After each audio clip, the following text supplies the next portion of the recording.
Welcome back, everybody. We have our next guest lined up, and that's Lindsay Moore, and we can't wait to talk to her. Lindsay is a children's librarian who writes comics and prose in her spare time.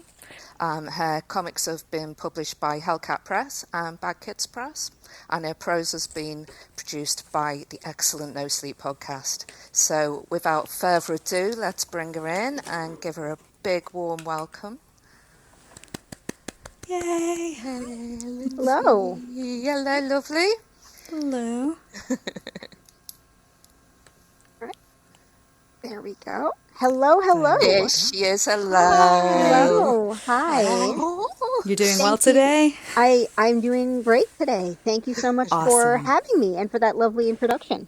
Oh, you're welcome. Thank you for being here. Thank you so much. Yes, thank you so much. It means the world to us. Absolutely. Anything for no sleep.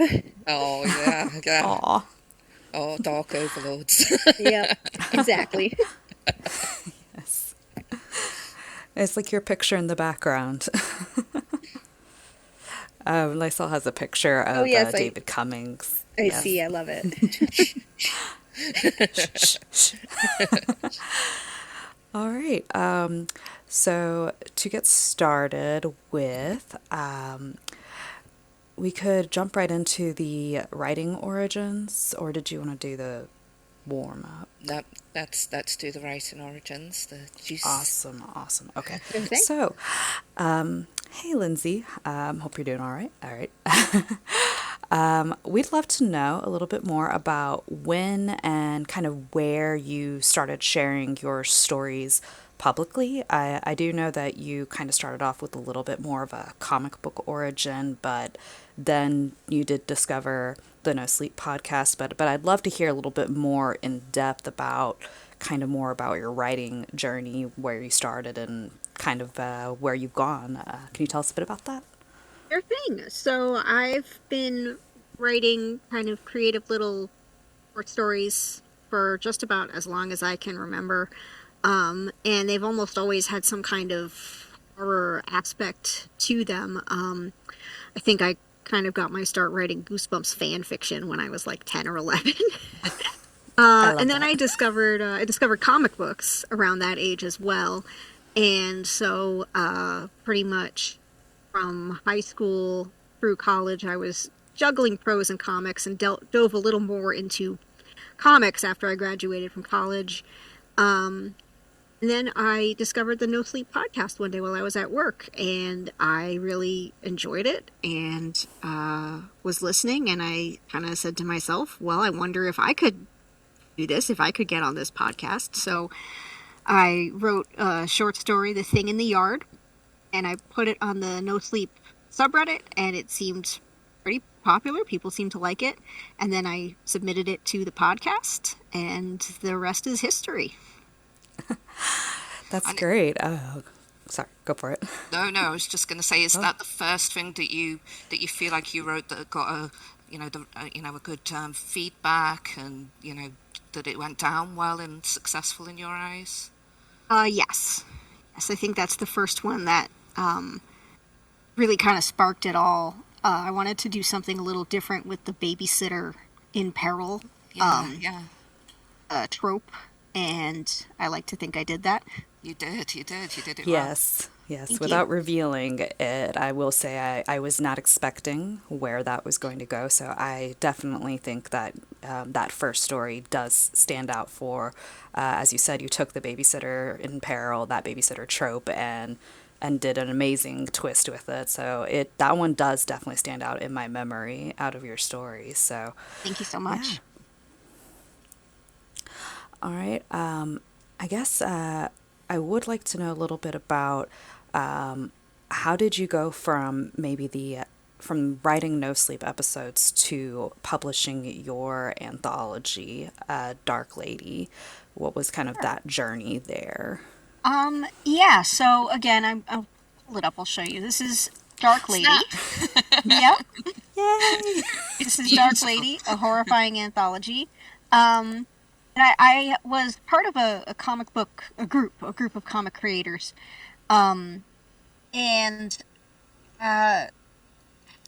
trying to think of the best way to put this. We'd been having a little bit of trouble with sexism in the group. And I had been talking privately with the guy who was in charge, and he was kind of assuring me, oh, next time I will step in and I will say something, and then stuff would happen again, and I would say, well, where's the next time? And it was obnoxious. And I really wanted to do my own anthology. This was around 2013, 2014.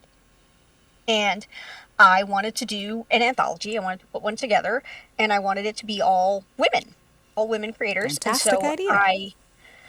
Thank you. And so I pitched it to the group, and was shot down by the men in the group. I started my spiel. I said that horror is a very male-dominated genre, and that I wanted to give a voice to women. And this one guy started yelling Mary Shelley over and over again. Kind of as if I was supposed to say, like, oh my God, a woman did a famous thing 200 years ago. I'll just shut up now, right? Oh my so goodness, obnoxious. that's very disrespectful. So obnoxious. And the guy in charge just didn't say anything. He was just looking at me like, oh, I don't hear a thing. What are you talking about? And I was like, oh my God, are you kidding me with this? And then I opened the floor to questions, and the guy in charge goes, yeah, but what if I collaborate with a woman? And I was like, did you not hear anything that I just said? And so I parted ways with the group. I said, I'm done with this. I'm out of here. Yeah. And part of it was kind of me saying like, well, I'm going to take my ball and go home. And then part of it was also them saying, well, don't ever come back, which I'm fine with. And so I put an ad online.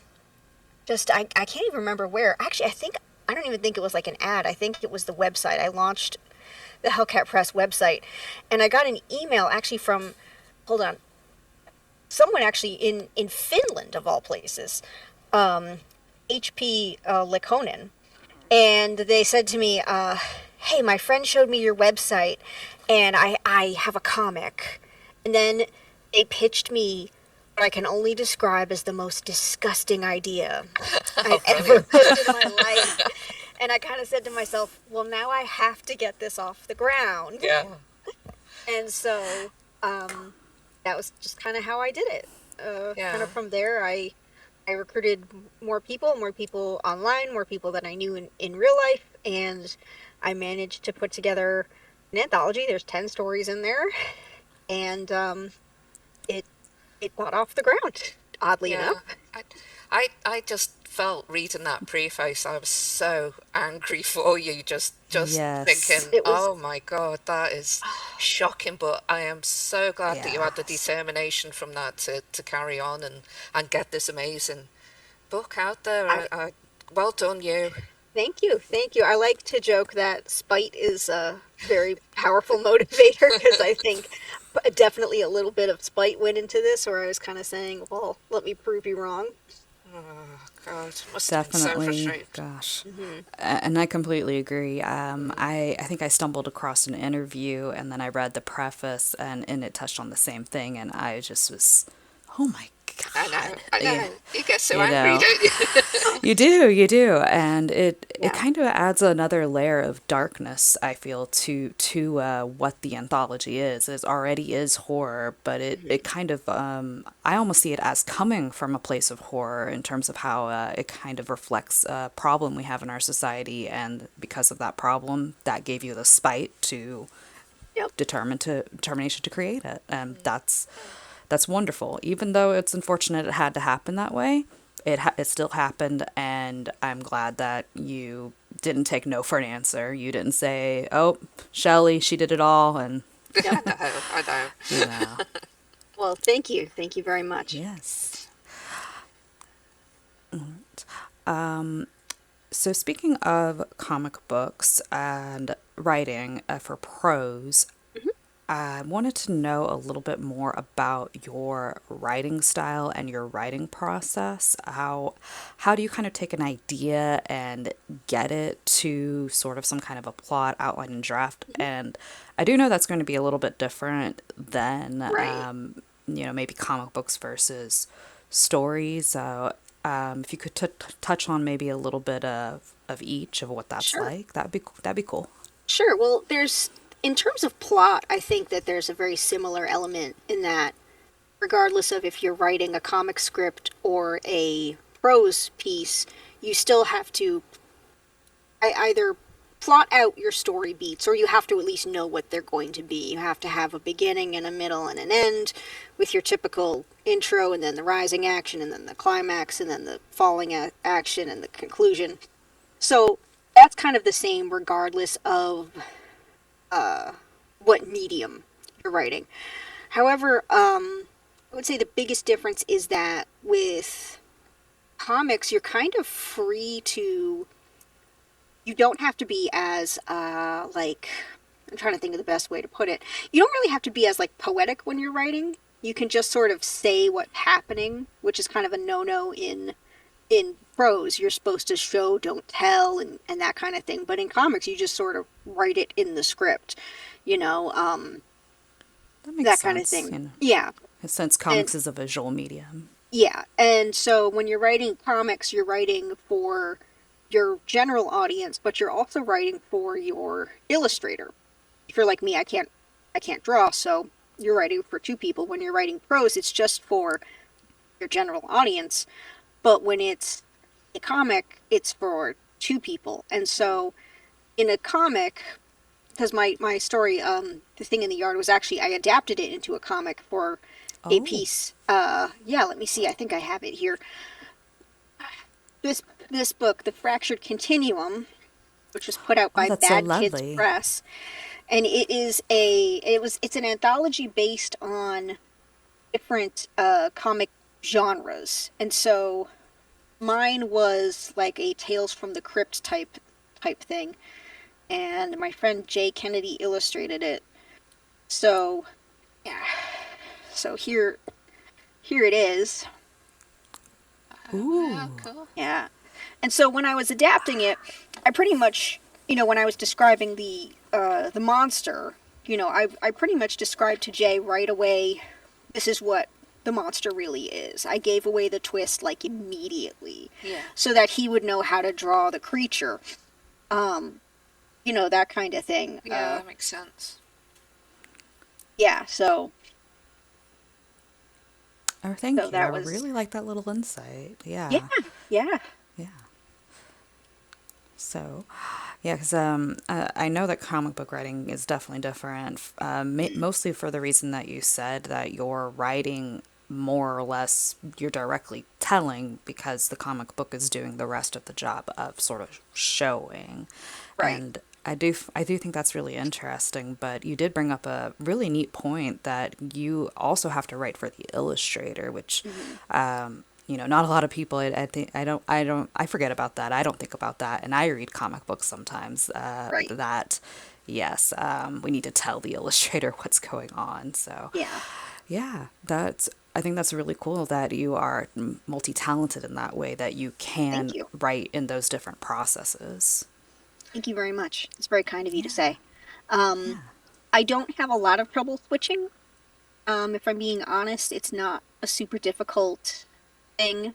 I think also with comics, too, you're very... a lot of people compare it to writing a screenplay, where you're specifying what happens in each panel. So, another... let me see here.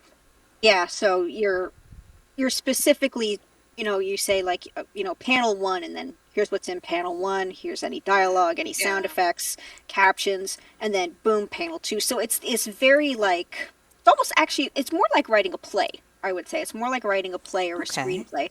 And so because the format is so different, for me, it's fairly easy to kind of switch between the two, because again, I have this visually, they look different. So I kind of have a visual cue of I'm writing a comic now. I don't have to be as flowery or poetic. I can just state what's happening. Whereas with a block of prose, I have to show and not tell, and I have to lead the audience to that conclusion. I think this slightly ties in to ask you, with multitasking and everything, how you fit right in into your daily commitments because you're so busy and Yeah. super busy. Yeah, I know. Um, I know that most people will say write every day, and I try to do that. I do try, even if it's just a sentence here and there. Um, but honestly, I often don't really get to write every day, Yeah, yeah, and that's something that I've kind of had to learn not to beat myself up over. yeah, I've had yeah, to learn to say, hey, look, it was either sit and write or get meatloaf on the table for yeah, dinner, you yeah. know? And like the dinner kind of outweighs the writing because 6-year-olds get very insistent when they are hungry, I and bet. no one likes a hangry child. They're the worst when they're hangry. So so yeah, that kind of thing. It's one of those the needs of the many. But I'll often think about story, or I'll think about, when I have a free moment, I'll kind of think about what I Yeah, want to write about or what's going to happen next. Often when I'm, you know, drifting off to sleep, I'll kind of put story beats together in my head and say, like, okay, well, this is what's going to happen first. And then, maybe two characters are going to have a conversation, so I'll kind of go over dialogue, yeah, you know. yeah. It's a big part of it, though, and I think if you're doing something like Mhm. that, that is sort of writing every day because you're planning it and you're thinking Yeah. about it. So Yeah, that's important. yeah, for sure. Um, since we've kind of talked a bit about writing and kind of the different parts of it, that does make me curious if you happen to have maybe a quirky writing habit that you Mhm. do when you're writing, something that's a little different. Well, I can't stand silence. I can't stand it. So, I will often listen to music, or I will have an episode of Mystery Science Theater 3000 on in the background. Cool. That's my comfort show. It's my favorite, and I've seen every episode 1,000 times, so it's just this nice background noise. But I'll often listen to music to kind of get my head into things. I don't really think the music influences me that much, but it's just nice to have background noise. And then, actually, lately I've been listening to my workout mix when I'm writing instead of when I'm working. I haven't been working out Punch as you up. diligently as I should. Listen, we just had a blizzard. I can't go running. I No. can't. We just had a.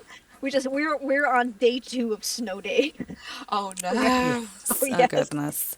Yeah, school's gonna be open tomorrow. The worst of it was yesterday, and today they're still clearing everything out.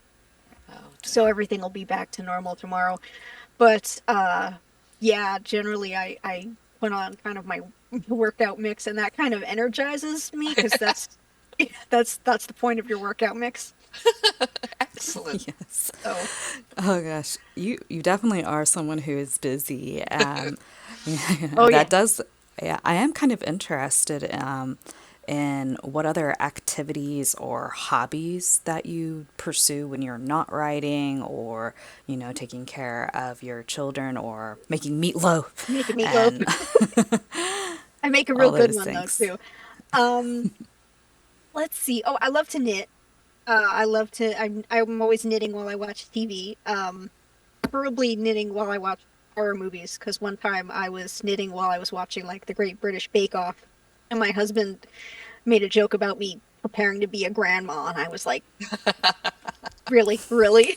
He was like, "Here, look at you. The cat's in your lap, and you're knitting, and look what's on the look at this." So now I can't watch Great British Bake Off while I knit because I feel old. But I also do cross stitch. I do a lot of artsy craftsy activities. So knitting and cross stitch are my big ones.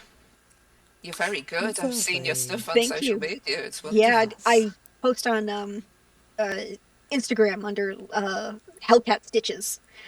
Um, and yeah, I Which I like to love the post way that that. sounds. Thank you. Um, I think I'm going to scoot over to podcasts, um, and we'll ask you probably if you have a favourite adaptation of one of your stories, um, you're so popular on No Sleep. You're a fan favorite. There's so many of your Oh my stories God. that are I'm like like so honored always to make the hear that. list. Oh Yes. gosh. I'm so honored to hear that. You even got your own catchphrase. I do. You're doing a good job. Oh Oh my my goodness. goodness. Yeah. Oh, my favorite adaptation. Oh, that's tough It's because hard, they're isn't all it? so good. There isn't anything that I've never been disappointed in any of them. They're all so good. Um, I really like I think the one that I like maybe the most and that the subreddit seems to like the most is the Hungry Man. Um, I didn't really know that the subreddit did this, but for each season there's this person who compiles a list of all their favorite monsters, and the Hungry Man was number one on their list, Oh and I was wow, just like, oh my cool. goodness. And so I really love the way that No Sleep did that one. I think that Danielle McCrae and Wafia White and Mick Winger and Aaron Lillis did just a dynamite Yeah. job with it, especially Mick Winger as the Hungry Oh, Man. wasn't he great? Yeah. Oh, he was so great. Yes. But I also really loved how they did Whatever Happened to the Garrity Boys. That was the solo episode, and that was just I wrote that story, but it had me on the edge of my seat. Yeah. Oh, that's so That's good. how good that was. Yes. And I will say Mr. Clacky Teeth has a special place in my heart because when my husband and I Oh were my listening to goodness. it, he had to leave the room. Results. Yes, That one was intense. Addison Peacock starts doing some amateur dental surgery, and he just looks at me and he goes, "Honey, I'm so proud of you." And I was like, and he was like, "But I can't." And I was like, that's fine. You. So he runs and so he goes into the next room, and then I hear the intro to Mythbusters because that's his. So I just hear, "Who are the Busters?" Oh, So Oh yeah, goodness. but I think that's another one that I hold in high esteem because it grossed out my husband. it's always Oh the aim, goodness. really, isn't I it? mean, Yes. you know, Speaking of and we're still married, so you Excellent. know. good, good, good. Speaking of your favorite adaptions, or at least the ones that you like, I've read that you have actually met some of the voice actors, and Have, can you yes. maybe share a little bit about kind of what it was like to meet the people that brought your stories to life? Oh, it was so amazing.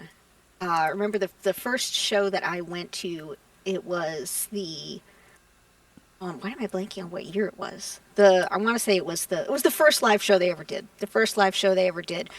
And it was just so wonderful, and I was so nervous. I was really nervous because it was sort of like meeting celebrities like for the first time. And I went up to Nicole Goodnight because she was the narrator on Forgetful Jones.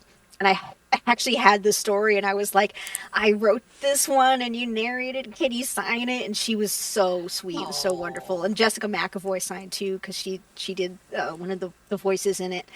And it was just wonderful to meet people. And so I've done the little meet and greet for every live show.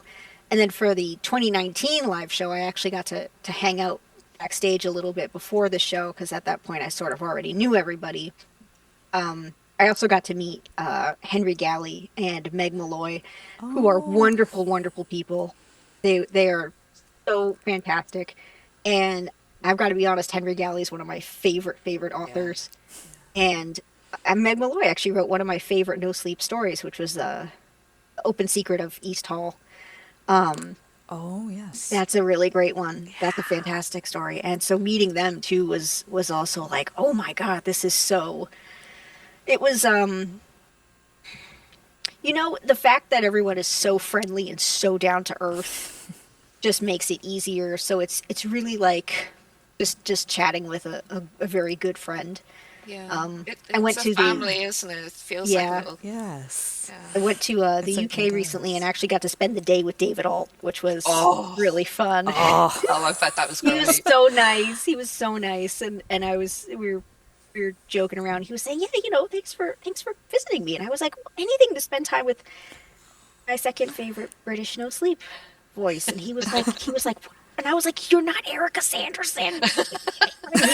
And he was just like, you're right. She really. And we talked a bit about Erica and how amazing he is, but it was just so great too. Yeah. So. That's wonderful. We are getting to the end, I'm afraid. Sierra, do you have anything to ask before our final question? I guess we talked a little bit about your comic book anthology, Dark Lady, and I was curious if you happen to have a favorite story out of that. I do. Oh, wow. Let's see. Let me pull up the table of What is contents Lindsay's favorite story? Okay, well, I can't say my story because that's cheating. But it's good. Thank you. I do like. Let me pull up a picture from it. I do like. Let me find that picture. I do really like Chickadee by Aya Rothwell. That's my favorite. That's where what I like. a chickadee becomes a giant kaiju. Well, so I do love that one. I loved that. I love the little comment, like, what is it doing? I think it's picking bugs up and it's got a train in its hand. Yes. And then the very first pitch I got was from H.P. Laconin, and it's called Bits. And I'm not going to show you I love that. my favorite part because I'm not going to spoil it. But this one's also really, really great too. I think those two might be my favorites in terms of story and artwork. Yeah. Yeah. Oh, it's great. Yeah. Yes, I'd love to ask you about Dark Lady too, but I do know that we're wrapping up, so yeah, sure, we can chat. We can chat offline about it. Cool.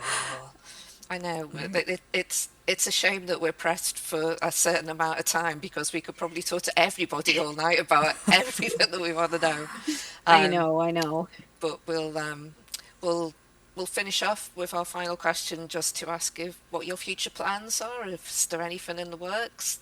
Oh boy. I do have a couple stories that are like sort of in pieces. Sometimes I write out of order. So I do have a couple like chunks and fragments that I kind of have to find a way to stitch together. And I have a graphic novel that I am currently looking for an agent to be about representing me. I had a deal with a very small indie press, and that kind of fell through. So I've been looking for an agent. So hopefully I will hear back soon. Well, hopefully we can look forward to something good soon. Yeah. Yeah. Well, thank you so much for your time. Absolutely. Thank you for having me. Oh, thank you so much, Lindsay. It has been wonderful. So we're going to have to unfortunately say goodbye. It was, as lovely meeting you, lovely talking to you. Thank you once again for being here. Absolutely. I hope you have a great rest of your day. Thank you. And you too. Lindsay. Thank you. Yes, thank you. Bye. Bye.